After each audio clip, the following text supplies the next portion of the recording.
Yes, and we are live. Excuse our tardiness. We are a couple minutes late.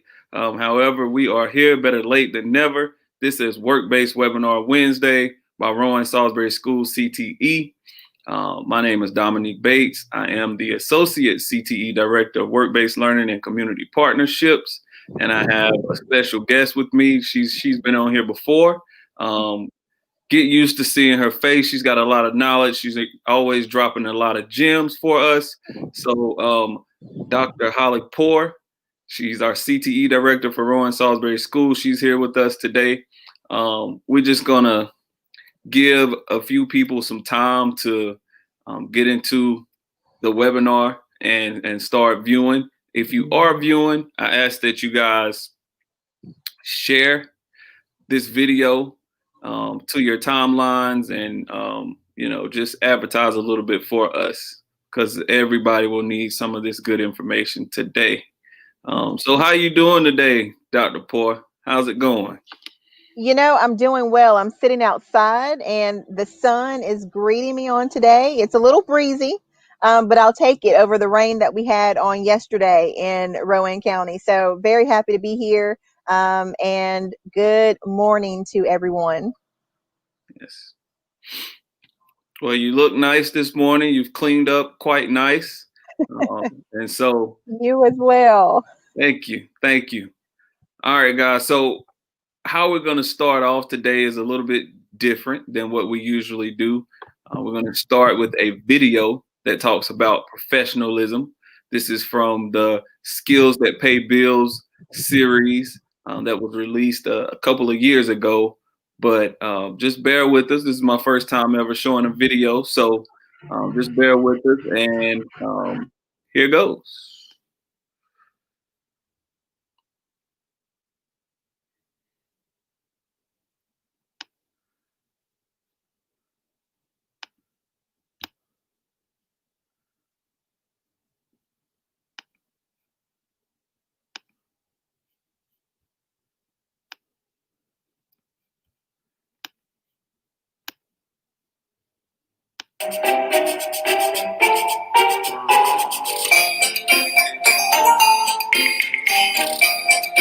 Good morning, Jason.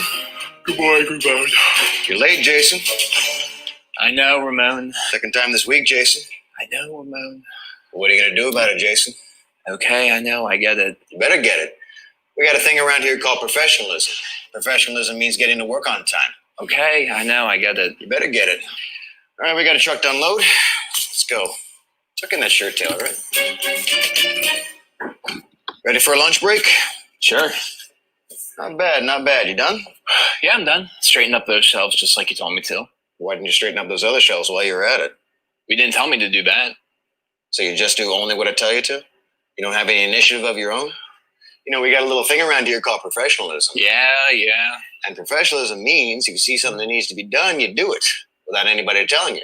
Okay, I'll do these shelves after lunch. And I'll make sure the rest are straight too.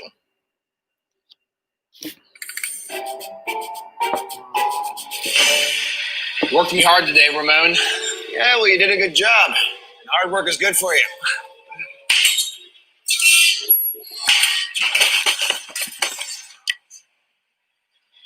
Hey, Ramon, can I leave that stuff there and get it first thing tomorrow morning? Yeah, well, you could, but, you know, we got a little thing around here. Called professionalism, I know. All right, I'll get it now. You're learning, pal.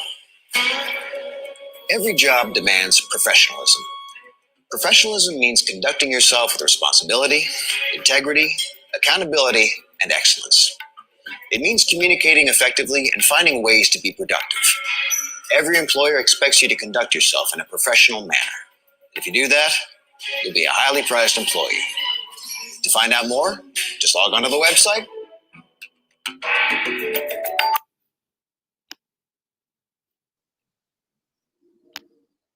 Okay, awesome video.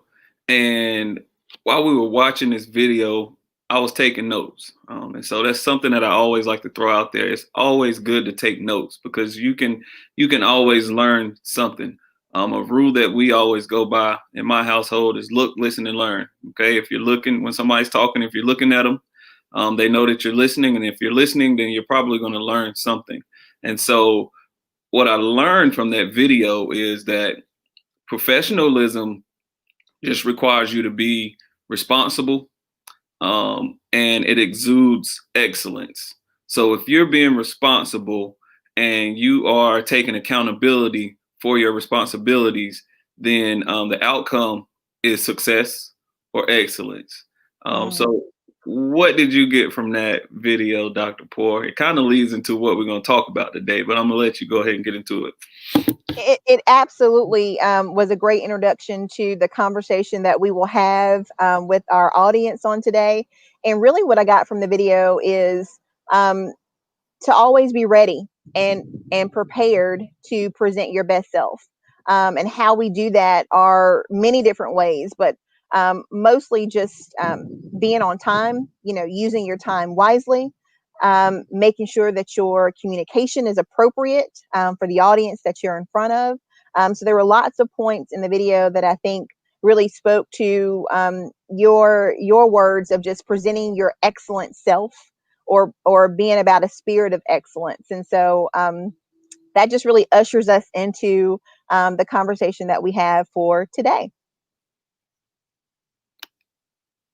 Absolutely. So today, ladies and gentlemen, we're going to be talking about digital citizenship, which is very, very, very important with the state of the world that we're living in right now, because almost everything is digital due to COVID. We were kind of thrown into. We already had a digital world. We were already doing some things that were digital, but we were kind of thrown into a completely digital world, a completely remote world, and we're having to correspond online and conduct a lot of our businesses and day-to-day activities online right now. And so let's just go ahead and get into it. Why this topic, and why is it so important? Well, as Mr. Bates and I were talking about different topics to bring to you all, one of the things that really hit home was this world of remoteness, that we are all in some shape or fashion either learning remotely, teaching remotely, working remotely. And so for young people, and particularly, I wanted to bring some light to the area of how to communicate in a remote environment.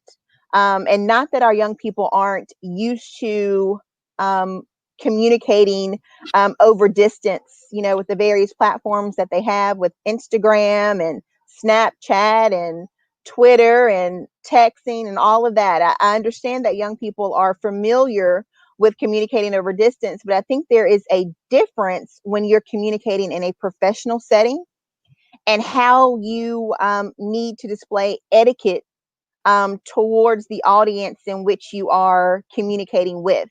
And so we didn't really have a whole lot of practice, I think, with our young people engaging with their employers or their teachers, coaches, mentors, each other in a professional type of setting, because that exchange really happened in a face-to-face type of platform.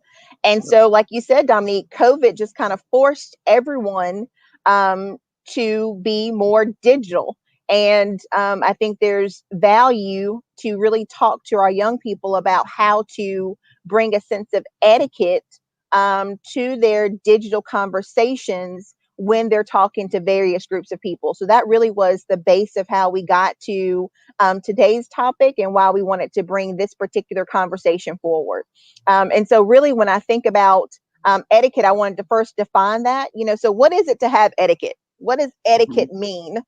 And as I think of the word etiquette, I think of, there's a code of behavior. It's a standard. It's a common way to do things with a certain group of people. And you also may hear the words code switching. So I also wanted to tie in the ability to code switch. And so when young people engage in digital communications, a lot of time they're with their peers or their family, and it's casual conversation.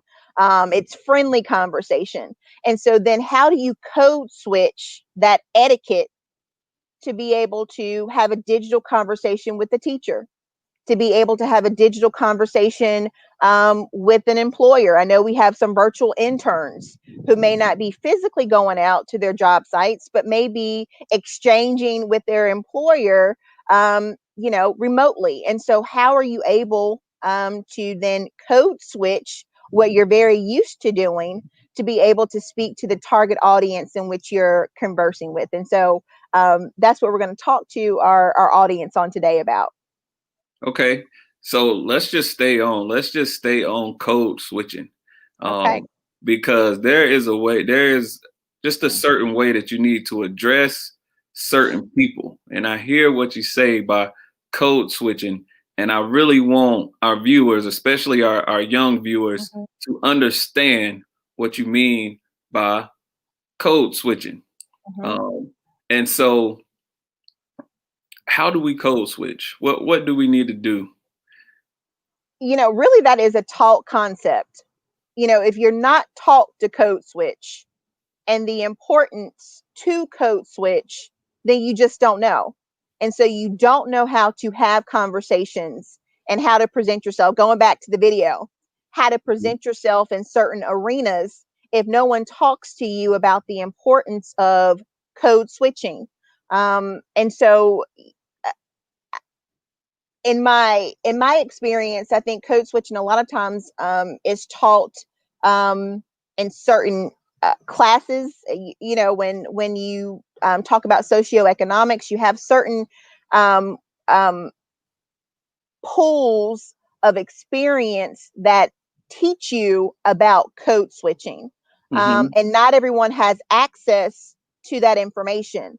Not Right. that everyone, and it's not that everyone doesn't need to understand the art of code switching. It's that not everyone has access to the purpose behind code switching. And for our students, you may have been in class and conversing with the teacher, and a teacher may have said, wait a minute, I'm not your friend, I'm not your homie. Or you could have been talking with the parent and the parent Yeah. said, bring it back, Yes.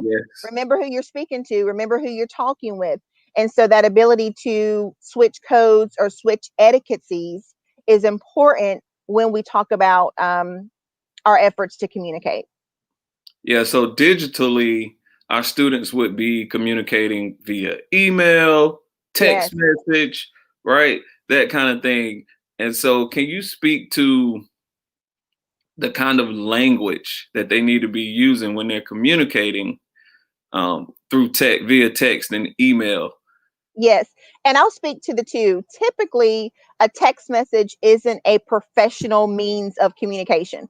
Not to say Okay. that professionals don't engage in text messaging. So often I will text Mr. Bates and he'll text me. But typically, when you talk about professional communication, that usually is an email. And so I'll speak to just the art of email etiquette and how young people are to engage in email communications with their teacher and or employer or anyone else who they may need to code switch for in that type of conversation exchange. So a couple of things come to mind. The first thing is not to be too casual in your greeting. So, sometimes with a text message, you can be lax, what's up? Hey, but when you are greeting someone on an email, you need to formalize the greeting. And so I would say that is the first point, because when you're crafting an email, your greeting is the first thing that you begin to write with regards to your communication. The next thing I would say is that to just be aware of your email tools, be aware of your to section, be aware of your CC. Sometimes students or people who send emails aren't aware that they can copy someone else on the email. So I may directly be talking to my supervisor, but I also want to talk to a coworker of mine, or I may directly be talking with my teacher, but I also want to talk to my parent and let my parent know that I'm reaching out to my teacher with this particular topic. And so the CC portion of your email is to allow others who may not directly be involved in the conversation be aware, kind of as an FYI. You know, I'm speaking to the two person, but I want my CC person to be aware that this conversation is being had. Then there's another part of just framing your email, and that's the BCC, and that's the blind copy. So, you know, if you wanted to include someone in the information of the email, but you didn't want to necessarily allude to there being an audience for the email, then maybe you would attach a blind CC.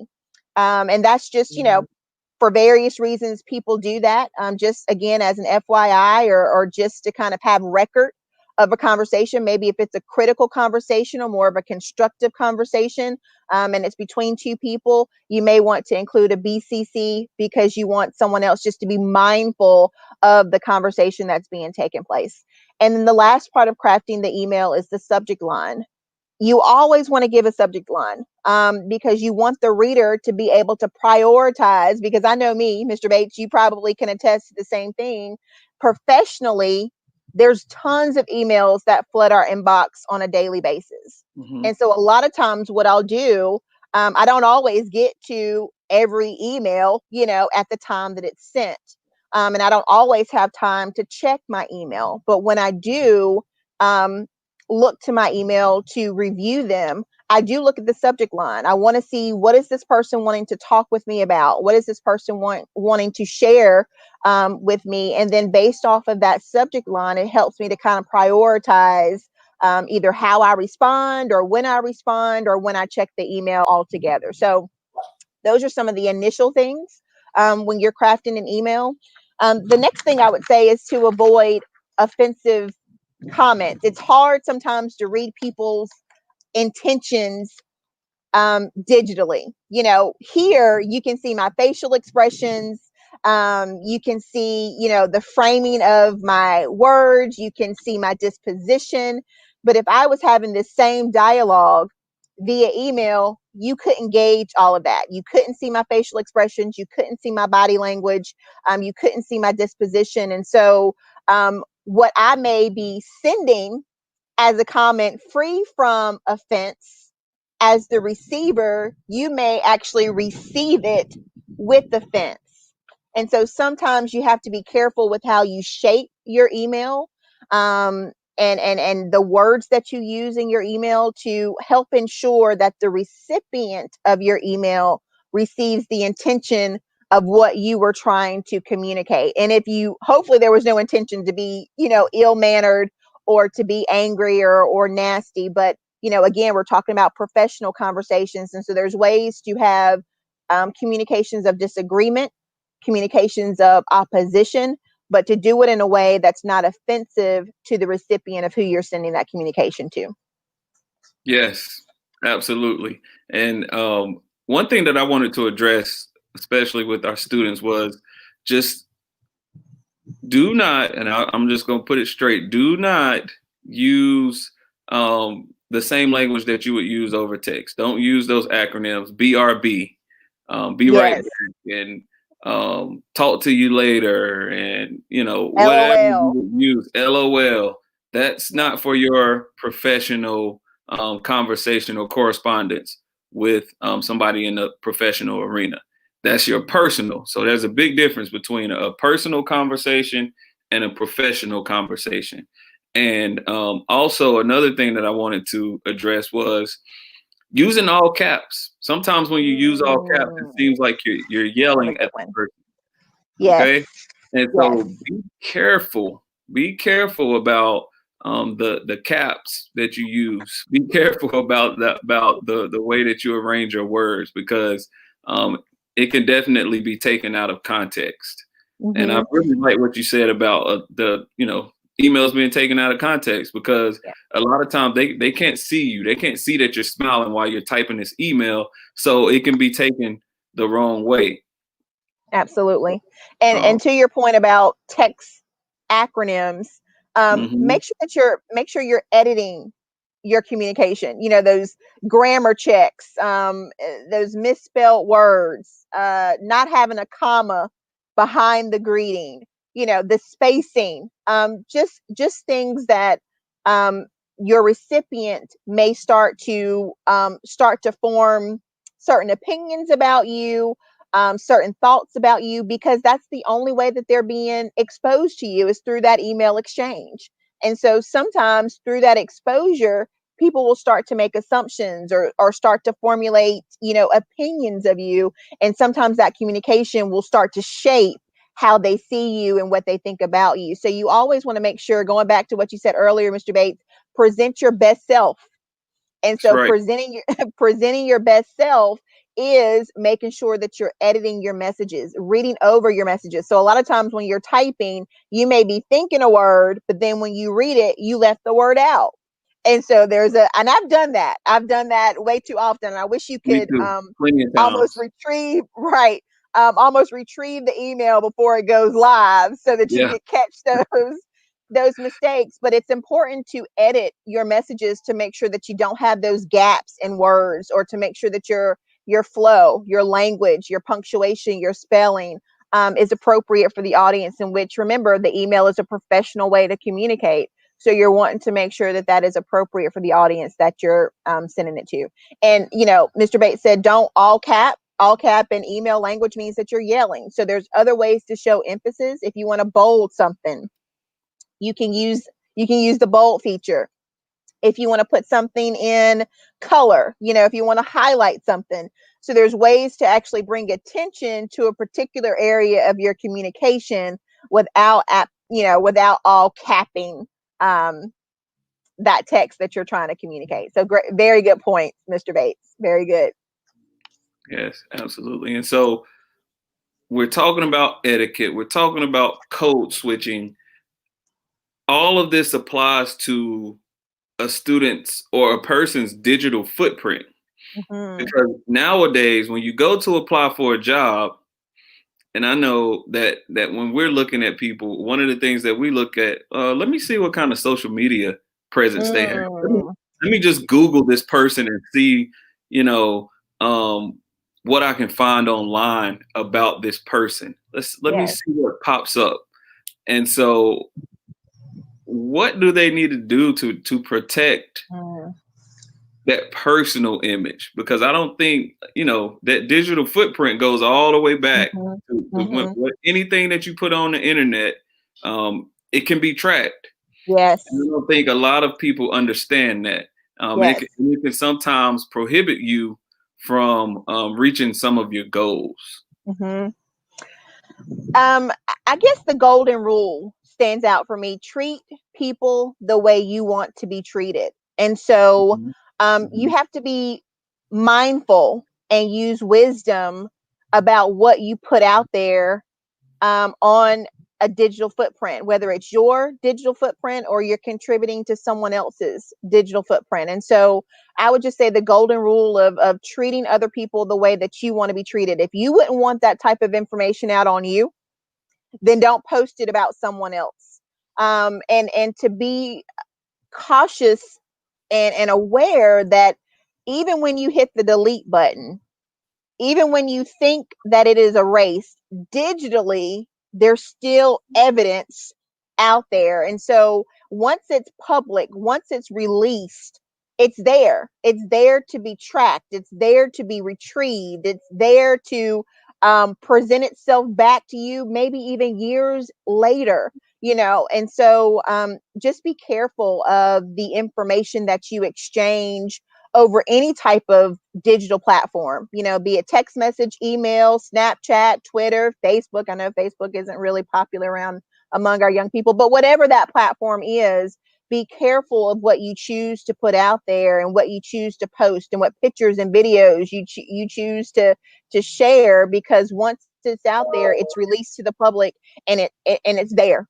It's there. It doesn't go away. And so that would be my first thing, is just to use the golden rule of just treating other people the way you would want to be treated, being wise in your decision making, about what you share, even, disclosing where you live or your personal information. When we speak to the safety of being, safe in a digital space, not disclosing too much about your personal happenings and locations, because you never know who's a predator. You never know who may be out there, presenting themselves to be one person, but they're altogether someone else. So all of those things are important when we talk about digital citizenship. Yes, absolutely. I completely agree. And another thing that I wanted to bring to the forefront is, don't post things that I always say keep a top three, right? Okay. And your top three, when I think about my top three, is three people that I don't want to see me mess up, right? And so I don't want my mom, my grandmother, or my dad to see me mess up. And so before you Good. post, think about your top three. If your top three wouldn't like it, don't post it. Oh, that's so good. That's just my rule of thumb, because, sometimes even as an adult, I'm tempted to, and I'm like, no, mama wouldn't like that, so I ain't posting it. Yeah. That's what we call, Mr. Bates, I think we also call that your moral compass. Yeah, That yeah, gut thing that just tells you maybe not. absolutely. If you're questioning whether or not you should post it, you probably shouldn't. If you That's have that it. That's pull, it. right, That's then it. that's probably a good indication that that's not the thing to post. So No, absolutely, I agree. no. Yep. And then the last thing I would say about email altogether is just to keep it brief.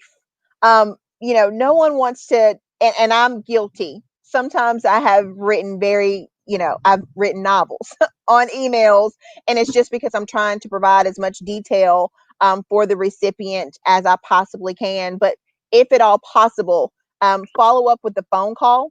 Be able to have some type of more personal exchange between you and the recipient instead of just the email, especially if you have a lot of information to share. So try to be brief in your email communication.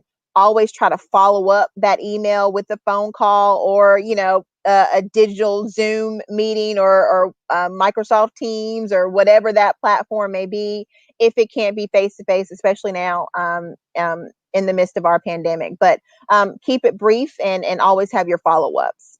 Yes, yes. And I'll give you a tip on what helps me keep my emails and my communication brief, because I am guilty, just as you are, with writing a whole book in an email, and it doesn't need to happen, because I know when I see a large email come across my screen, I'm like, oh man, here we go.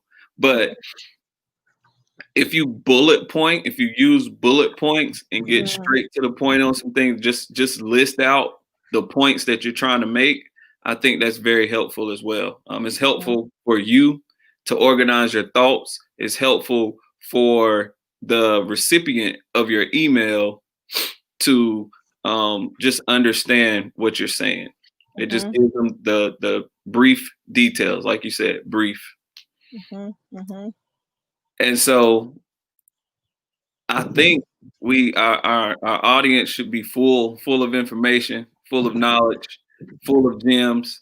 Is there anything else that you would like to include, Dr. Pore?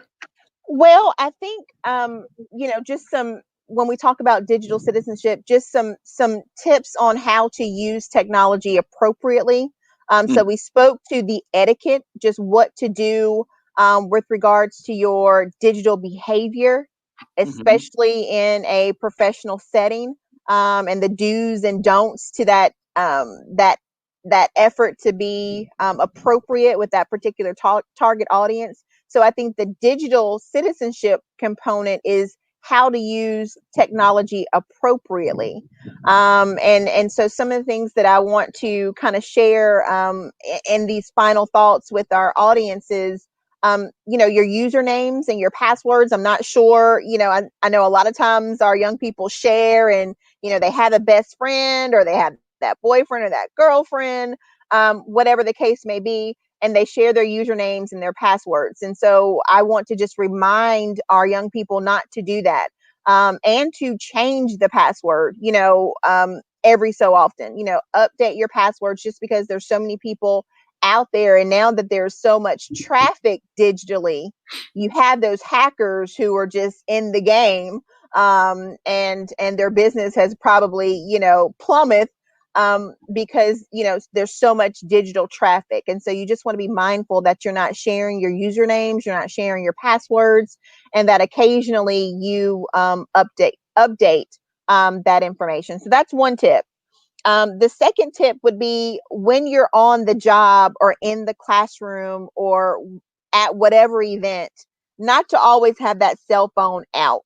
You have to learn how to put this thing away, and how to really interact with people face to face, and how to not be so consumed in your technology device, because sometimes that consumption can cause you not to be productive. Sometimes, because you're so interested in what's going on in the world around you through whatever platform, social media, you're connected with, that sometimes that connection on social media will cause you to miss the physical world around you, or what's taking place around you. And so learn how to put that device away. Set time limits, for yourself. I'm only going to be on Snapchat, Instagram for X amount of time. And after that X amount of time, I'm going to put it away, and I'm going to force myself to do something different. And so I think all of us need that lesson, to know when to close the device, when to give yourself a digital break, to be able to experience the real world around you. And then lastly, I would just say, just to make sure that, as you engage digitally with other people, that you make sure that you watch your tone, that you make sure that you are careful when you're talking in public space. And that public space could be your office space or your classroom space, or just, on the courts, on the fields, that you're making sure that you are careful of what you say and how you say it. And know that when other people hear, or when you share other things, they will share. So as you share information with other people, they will turn around and share that information forward. And so you just want to make sure that what you're saying and how you're saying it is truly what presents your best self, and what keeps you in the spirit of excellence. And kind of going back to that moral compass, what would grandma say? What would mom say? What would dad say? What would coach so-and-so say? What would pastor say? Whoever your top three are, what would they say, and would they approve? And so I think if you keep all of those things in focus, then your digital etiquette and your digital citizenship will be well. Absolutely. And so my notes say to everyone, your etiquette is important. Code switching is important. You make sure that you are appropriately using your technology. Protect yourself online. Stay in tune with that moral compass. When you're sending an email, be brief and to the point. Always present your best self. Do not let your devices consume you, and watch your tone. And so, Dr. Pore, thank you so much. I learned a lot today, and I You're so appreciate welcome. your time, just for spending time with us and being willing to invest in our youth by dropping some knowledge on them. And so I ask that anybody that's watching, please continue to share this video. I see where some of you have already shared it and commented and just participated with us. So we thank you for being on with us today. I ask that you go follow our Twitter page at RSS CTE. Our Instagram is Rowan CTE. Of course, our Facebook is RSS CTE. And then also you can subscribe to our YouTube channel, RSS CTE. We are not done for today. We do have a special treat tonight. We have a parent. Yes, I said it. We have a parent webinar tonight. And so parents, please tune in 7 p.m. tonight. It's going to be live. All of the videos are recorded and uploaded to our website. You can tune into that website at www.workbasedwebinarwednesday.org. Thank you. Mr. Bates, I am so appreciative of this opportunity to share in this space with you, and so delighted that not only are we reaching our students and our staff, but we're also reaching our community and our parents. So thank you for all the work that you're doing to provide this platform to our viewers. And so it was a pleasure to be here with everyone today. Thanks for having me. Absolutely.